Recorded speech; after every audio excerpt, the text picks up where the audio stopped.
تو کراچی کے لوگوں سے میں اپیل کرتا ہوں کہ ضمنی انتخاب کو ایک عام سا کوئی انتخاب نہ سمجھیں، یہ ہمارے مستقبل کا تعین کرے گا، اور جماعت اسلامی جو پہلے ہی جیت چکی ہے انشاءاللہ اس کی جیت کنسولیڈیٹڈ ہوگی، اس کو مضبوطی ملے گی۔ تو ایک بات تو یہ ہے۔ دوسری بات یہ ہے کہ میں یہ مطالبہ کرتا ہوں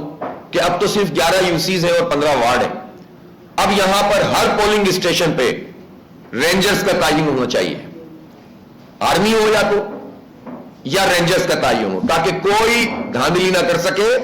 قبضہ نہ کر سکے، چونکہ اس کا پورا کام کیا جائے گا اپنے نمبرز کو ٹھیک رکھنے کے لیے۔ جہاں یہ ہار رہے ہوں گے وہاں کوشش کریں گے کہ الیکشن ہی نہ ہو، کبھی پولنگ اسٹیشن بدلنے کی کوشش کریں گے، کبھی کچھ اور کریں گے، اور پھر جب کچھ بھی نہیں بچے گا تو یہ چاہیں گے کہ وہاں پر الیکشن میں کوئی گڑبڑ ہو جائے۔ اس گڑبڑ کو روکنے کا طریقہ یہ ہے کہ الیکشن کمیشن رینجرز کا تعین کرے وہاں پر، اور میں تو کہتا ہوں پولنگ اسٹیشن کے باہر بھی کھڑے ہوں، صرف بوتھ کے اندر نہ کھڑے ہو، بوتھ کے باہر کھڑا ہونا چاہیے ان کو۔